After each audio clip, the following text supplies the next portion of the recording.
உங்களை கேட்டாலே அந்த என்ன படம் பிரபு சார் பாட்டு ஒன்று வருமே, அந்தியில் அந்த பாட்டு தான், அந்த பாட்டு தான் ஞாபகம் வரும். யாஷிகானன் இன்ஸ்டா குயின், நீங்கள் ஏதாவது ஃபோட்டோ போட்டுகிட்டே இருக்கீங்க ஹாட்டா, நல்லா தான் இருக்குது. பாத்தியா எதுக்கோ இதுக்கு தான் ஃபஸ்ட்டு கை. அதுலேயே பேச்சு பாதி குறைச்சிங்கன்னு நினச்சிட்டேன். மற்றவங்கெல்லாம் பேசுவாங்க, எல்லாம் கேளுங்க, ஜாலியாக படத்தை என்ஜாய் பண்ணுங்கள். தேங்க்யூ. இன்னும் என்ன நீ பைத்தியக்காரனாவே நினச்சிருக்கிறல்ல நீ. அதாவது நிழல்கள் ரவி வந்து காமெடி பண்ணுவார், ஆச்சரியமாக இருக்குது. எப்படி சார் சார் அவர் சீரியஸாக ஆக்ட் பண்ணுவார், எப்படி சார் என்ன சார் பிரமாதம் அப்படின்னு சொல்லி ஒரு பேர் வந்தது காரணம் mister Santhanam sir. So I must thank Santhanam sir for giving me good opportunity. எல்லாருக்கும் வணக்கம். முதல்ல எங்கள் டைரக்டர் நெல்சன் ஐயாவுக்கு நன்றியை தெரிவிச்சுக்கிறேன். ஜாலியாக பேசலான்னு வந்தால் என் தலைவன் எஸ்டிஆரை கூட்டின்னு வந்து உட்கார வச்சுருக்கீங்க. அவர் முன்னாடி என்ன பேசுறது, ஏன்னா அவர் கூட தான் என்னுடைய ஃபஸ்ட்டு படம் ஆக்ஷனில், வேட்டை மன்னன். சார் ரொம்ப நன்றி சார், மறக்க மாட்டேன். ஏன்னா உங்கள் கை வச்சதெல்லாம் வேஸ்ட் ஆகாது, உங்கள் பேரை கொஞ்சமாவது காப்பாற்றுவேன். நம்ம ஜாலியாக ஓரமாக உட்காந்து ஏதோ ஒன்று சாப்பிட்டுட்டு இருந்தோம், அதை பிடுங்கிறதுக்கு ஒரு டைலாக்கு. நெல்சன் யார் அவன் நெல்சன், ஆண்டு உன் வேலை தானே இது, முருகாவா, சரி. இந்த படத்தில் வாய்ப்பு கொடுத்த கிஷோர் சார், ஆர்யா சார் உங்கள் படத்தில் நடிக்கலை, பட் உங்கள் ப்ரொடக்ஷனில் நடிக்கிறேன். தேங்க்யூ. நான் வாய்ப்பு கொடுத்த ஆனந்த், சேதண்ணன், முருகா அண்ணன், இந்த டீம் எல்லாருக்குமே நன்றியை தெரிவிச்சுக்கிறேன். சந்தான அண்ணன் டீமில் சேரணுன்னாலே ஒரு பெரிய காம்படிஷன், அந்த வண்டியில் ஏறவே முடியாது. ஏன்னா இந்த ஸ்கிரிப்ட் எழுதும் போது சமையல்காரன் சமைக்கும் போது பிரிச்சுக்குவான்ல, என்ன அந்த மாதிரி தான் இருக்கும். ஸ்கிரிப்ட் எழுதும் போதே பிரிச்சுக்குவாங்க. ஹீரோக்கு ஒரு ஃப்ரெண்டுன்னா சேதனை கை தூக்கிடுவாப்பில், ஓ நான் இருக்கேன் அப்படின்ட்டு. ஹீரோயினுக்கு தம்பின்னா மாறண்ணன் கை தூக்கிடுவாப்பில், ஓ நானும் இருக்கேன்ட்டு. அந்தமாரி டீமில் எல்லாமே பிரிச்சுக்குவாங்க. இந்த வண்டியில் நம்ம எப்படி ஏறி உட்கார முடியும்? அப்படியும் கஷ்டப்பட்டு ஏறி சீட்டில் உக்காந்துட்டேன். ஏன்னா அண்ணன் படத்தில் நடித்தா தான் கொஞ்சம் காமெடி நல்லாயிருக்கும். இதை வச்சு இன்னும் 4-5 படம் கிடைக்கும். என்னண்ணா கரெக்ட் தானே? நம்ம பழப்பு இப்படி தானே ஓடும், வேறு வழி இல்லையே. நிழல்கள் ரவி போதுமா? சரி நான் முடிச்சிடுறேன். நிழல்கள் ரவி சார், உங்களை தமிழ் சினிமா, இப்போ இருக்கிற சினிமா ரொம்ப மிஸ் பண்ணிடுச்சு சார். இதுக்கப்புறம் மிஸ் பண்ண மாட்டாங்க. இந்த படத்தை பார்த்தாங்கன்னா கண்டிப்பாக எல்லா படத்துலேயும் உங்களை போடுவாங்க. Your the super artist. Kasthuri madam, உங்களை கேட்டாலே அந்த என்ன படம் பிரபு சார் பாட்டு ஒன்று வருமே, அந்தியில் அந்த பாட்டு தான், அந்த பாட்டு தான் ஞாபகம் வரும். யாஷிகானன் இன்ஸ்டா குயின், நீங்கள் ஏதாவது ஃபோட்டோ போட்டுகிட்டே இருக்கீங்க ஹாட்டா, நல்லா தான் இருக்குது. பாத்தியா எதுக்கோ இதுக்கு தான் ஃபஸ்ட்டு கை தட்டுறாங்க. தீபக் சார் கேமராமேன் ரொம்ப நன்றி. சந்தான அண்ணன், அடுத்து தலைவன் கூட நடிக்கிறீங்க, என்ன எல்லோரும் கூட நடிக்கிறீங்க. ஏன்னா இந்தமாரி நீங்கள் நடிக்கணும். நீங்கள் நடித்தா தான் ஒரு டீம் ஒர்க் பெருசாக இருக்கும் உங்களுது. உங்கள் கூட நாங்களும் அப்படியே ஓரமாக வந்து நேரில் வந்து நின்று ஓடிடுவோம் நாங்கள். தேங்க்யூ, நன்றி, வணக்கம். Thank you so much sir. So அடுத்து நம்ம கூப்பிட போகிற நபர் பற்றி சொல்லணும்னா, காமெடி ரொம்ப முக்கியம், லைஃப்லேயுமே டைமிங் ரொம்ப முக்கியம். ஸோ அந்த மாதிரி லைஃப்பில் காமெடியும் சரி டைமும் சரி ரொம்ப நல்ல நேர்த்தியாக வேலை செய்கிற ஒரு பர்சன். அதனால தான் இன்றைக்கி பல படங்களில் முக்கியமான காமெடி கதாபாத்திரங்களில் வந்து பெர்ஃபார்ம் பண்ணிகிட்ருக்காங்க. ஸோ என்றைக்குமே வந்து நம்மளை என்டர்டெயின் பண்ணுறதில் மிஸ் பண்ணுறதே இல்லை. ஒரு கவுண்டர் கிங் அப்படின்னு சொல்லலாம். ஸோ லெட்ஸ் இன்வைட் மாறன் அவர்கள் to share a few words. எல்லாருக்கும் வணக்கம். அவையோருக்கும் சபையோருக்கும் ஆன்றோருக்கும் போன்றோருக்கும் இதே மாதிரி பேசினா போர் அடிக்கும், எனக்கும் தெரியும். பொதுவாக லென்த்தாக பேசினா ஷார்ட்டாக பேசினா பிடிக்கும். சரி ஷார்ட்டாக பேசணும்னு சொல்லிட்டு லென்த்தாக பேசுகிறவங்களை வந்து நம்ம கிண்டல் பண்ணணும்னு வச்சிங்களேன், அப்புறம் வந்து நம்ம லென்த்தாக பேசினா நம்மளை கிண்டல் பண்ணுறாங்க. அதனால் வந்து என்ன விஷயம்னா, இப்போ நம்ம எஸ்டிஆர், நீங்கள் அவருக்கு தெரியுமா இல்லையான்னு தெரியல, அவர் வந்து யார் டிவி சேனலில் இட்டானாலும் உடனே கூப்பிட்டு படத்தில் வாய்ப்பு கொடுக்குற ஒரு மிகப்பெரிய நல்ல மனிதர். அவருடைய மன்மதன் படத்தில் எனக்கும் வாய்ப்பு கேட்டார். அது அவருக்கு தெரியுமா தெரியாதான்னு தெரியாது. நான் அப்போ காமெடி பஜார் பண்ணிகிட்ருக்கேன். அந்த கான்ஸ்டபிள் கேரக்டர் இப்போ சத்தியம் பண்ணார்ல அந்த கேரக்டரு. பட்டு ஜெயா டிவியில் அப்போ வந்து என்னுடைய பார்ட்னர் வந்து சேனலில் வந்து நடிக்க சான்ஸ் கிடையாது, அவருக்கு வாய்ப்பு கிடையாது. அதனால் என்ன பண்ணிட்டார், என்னையும் சேர்த்து பிஸி ஆகுறேன்னு சொல்லி விட்டார். இல்லைன்னா அன்றைக்கே தலைவனோட வேறு லெவலில் வந்திருப்பேன். ஆனால் அதில் சந்தானம் இருந்ததுனால அந்த சந்தானம் மூலிமா இன்றைக்கி நமக்கு ஒரு பெரிய லிங்க் கிடச்சிருக்கு. அது நம்மளுடைய முதலாளி,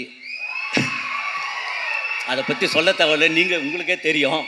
அதனால் வந்து ஆர்யா ப்ரோ ப்ரொடக்ஷனில் அவரோட நடிக்க முடியல, கண்டிப்பாக நடிப்பேன் அதுக்கப்புறம்.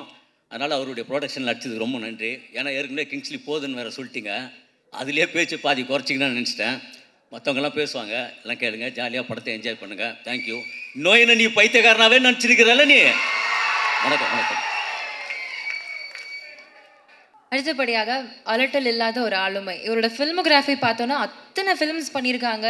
ஹீரோவாகவும் சரி வில்லனாகவும் சரி பண்ணாத கேரக்டர்ஸே கிடையாது, அந்த அளவுக்கு நிறைய படங்கள். அண்ட் முக்கியமாக இவருடைய குரல் வந்துட்டு நிறைய அதர் லாங்குவேஜ் ஃபிலிம்ஸ் நமக்கு பரிச்சயப்பட்டதுக்கு முக்கியமான காரணம் அதுதான். நிறைய ஃபிலிம்ஸுக்கு ஒரு மிகப்பெரிய சப்போர்ட்டாக இருந்ததும் இவருடைய ஒரு வாய்ஸ் தான். இவ்வளோ விஷயங்கள் பண்ணிட்டோம், ரொம்ப அமைதியாக சத்தமே இல்லாமல் ரொம்ப ஒரு காம் அண்ட் கம்போஸ்டாக இருக்கிற ஒரு person. And I know him personally also. அவ்வளோ ஒரு டவுன் டு எர்த், ஏதாவது ஒரு டவுட் கேட்டால் கூட சொல்லி கொடுக்கறதுக்கு தயங்க மாட்டார். இவ்வளோ நல்ல ஒரு person Nizhalgal Ravi sir. We very happy that you're a part of this film. Please வாங்க, ஒரு சில வார்த்தைகள் இந்த படத்தை பற்றி நீங்கள் ஷேர் பண்ணணும்னு நாங்கள் கேட்குறோம். சந்தானம் சார் ரசிகர்களுக்கு முதல்ல வணக்கம்.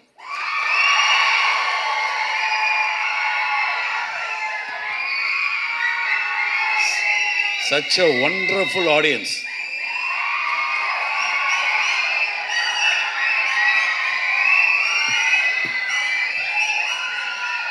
மேடையில் இருக்கும் இந்த ஃபங்க்ஷனுக்காக பிரத்யேகமாக வந்திருக்கும் திரு சிம்பு சார் அவர்களே, ஹீரோ சந்தானம் சார் அவர்களே, திரு ஆர்யா அவர்களே, மற்றும் இங்கே வந்திருக்கும் பத்திரிகை ஊடக நண்பர்களே, அனைவருக்கும் வணக்கம். நான் ஆக்சுவலாக I must thank from my bottom of my heart to our hero Sandhanam and the producer Mr. Arya, co-producer Kishore, and the director Prem Anand avargale for giving me a very good opportunity to act in this movie. அதாவது ஹீரோவாக பண்ணியாச்சு, character பண்ணியாச்சு, villain பண்ணியாச்சு. ஒரு comedy line இது வரைக்கும் பண்ணதில் நினச்சிட்டு இருந்தப்போ டிக்கி லோனான ஒரு படத்தில் நம்ம கார்த்திக் யோகியன் சந்தானம் சார் எனக்கு ஒரு அருமையான வாய்ப்பை கொடுத்து, அது மூலமாக வடக்குப்பட்டி ராமசாமியில் ஒரு அருமையான கேரக்டர் கொடுத்து, அதாவது நிழல்கள் ரவி காமெடி பண்ணுவார். ஆச்சரியமாக இருக்குது, எப்படி சார் அவர் சீரியஸாக ஆக்ட் பண்ணுவார், எப்படி சார் என்ன சார் பிரமாதம் அப்படின்னு சொல்லி ஒரு பேர் வந்தது காரணம் mister Santhanam sir. So I must thank Santhanam sir for giving me good opportunity. And இந்த படத்தில் பிரேமானந்த் அந்த Santhanam sir they gave a very fantastic character. மெக்டவுஸ் அப்படின்னு ஒரு கேப்டன், ஷிப் கேப்டன் கேரக்டர் கொடுத்துருக்காங்க. So I cannot forget this. And இந்த படத்தில் ஆக்சுவலாக பார்க்க போனால் இந்த காமெடி அப்படின்றது நம்ம பார்க்கும்போது ரொம்ப ஈஸியாக இருக்கும். தேட்டரில் படம் பார்க்கும்போது பிரமாதமாக இருக்கா, காமெடி நல்லா இருக்கா, இன்னும் கொஞ்சம் அப்படி பண்ணிக்கலாம் இப்படி பண்ணிக்கலாம் கமெண்ட் அடிப்பாங்க. ஆனால் ரியலாக நடிக்கும்போது ஒருத்தரை சிரிக்க வைக்கிறதுன்றது சாதாரண விஷயமே கிடையாது. வெரி டஃப்பான பார்த்து சந்தானம் சார்லாம் பண்ணுறாருன்னா அதெல்லாம் கேஷுவலாக, அதெல்லாம் காட்ஸ் கிஃப்ட்டு. ஸோ ஜஸ்ட் அவர் டைலாக் பேசினாலே அந்த டைமிங்கில் யாராக இருந்தாலும் சிரிச்சிருவாங்க அந்த மாதிரி. ஸோ ஷூட்டிங் போகும்போது தான் தெரிஞ்சது, ஸ்கிரிப்டை கொடுத்தோன்னா பிரேமானந்த் கொடுப்பாரு, டைலாக்ஸ் இருக்கும், இதை எப்படி பேசலாம், இதை இந்த மாடுலேஷனில் பேசலாமா, அந்த மாடுலேஷன் பேசலாமா, அதுக்கப்புறம் எக்ஸ்ப்ரெஷன் எப்படி கொடுக்கணும், எங்கே டைமிங் பண்ணணும் அப்படின்னு சொல்லி ரொம்ப மெனக்கிட வேண்டிய இருக்குது. ஒரு காமெடி பண்ணுறதுனா இது சாதாரண விஷயம். மற்ற கேரக்டர் ரோல் பண்ணுறது, ஒரு ஹீரோ பண்ணுறது, ஒரு கேரக்டர் பண்ணுறது அப்படின்ற போது வாய்ஸ் மாடுலேஷன் இல்லைனா அந்த கேரக்டர் என்ன பிடிச்சிட்டு பண்ணிட்டு போயிடலாம். பட் காமெடி மட்டும் அவங்கள ஜனங்களை சிரிக்க வைக்கணும்னா அது ரொம்ப பயங்கர பிரத்யேக பண்ணும், கஷ்டப்படணும். ஸோ அது நம்ம மட்டும் கொஞ்சம் மிஸ் ஆகிட்டோன்னா கூட இருக்கிற காமெடி ஆர்டிஸ்ட்லாம் வச்சு செஞ்சுருவாங்க நம்மளை. ஸோ அதனால் ரொம்ப கேர்ஃபுல்லாக இந்த படத்தில் நடித்தேன். ஸோ இந்த படத்தில் எனக்கு வந்து கேமரா தீபக் சார், தீபக் பாடி, அவங்க அப்பா எனக்கு ரொம்ப பழக்கம். அவங்க அப்பாவோட கேமராவில் இது ஆக்ட் பண்ணியிருக்கேன். இப்போ தீபக் சார் இந்த படத்தில் வந்து ஒவ்வொரு சீனுக்கு எந்த மூடுக்கு ஏற்ற மாதிரி ஒரு லைட்டிங் பண்ணி அற்புதம் பண்ணியிருக்காரு. அதே மாதிரி editing Bharath sir fantastic, has done a fantastic job. And ரொம்ப டஃப்பான எடிட்டிங் இந்த படம் வந்து. ஏன்னா அந்த ட்ரெய்லரில் பார்த்தீங்கன்னாலும் தெரியும், டோட்டல் ஸ்டோரியை வந்து ரொம்ப பெரிய விஷயம் அது. அதை அருமையாக எடிட் பண்ணி ரொம்ப அருமையாக பண்ணியிருக்காரு. ஸோ அவருக்கு என்னுடைய வாழ்த்துக்கள். அதே மாதிரி ஆர்ட் டைரக்டரை பற்றி சொல்லி ஆகணும். ஏன்னா இந்த படம் வந்து கம்ப்ளீட்டாக ஷிப்பு பேக்ரவுண்டு அண்ட் ஐலாண்டு இதெல்லாம் வச்சு ஒரு ட்ரீ எல்லாம் போட்டு, அதாவது செட்டை வந்து பயங்கர ஒரு ஹாரர் செட்லாம் ரொம்ப அருமையாக பண்ணியிருந்தார் மோகன் sir.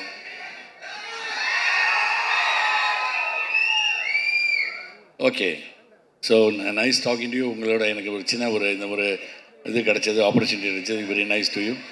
Thank you. Thanks a lot. God bless you.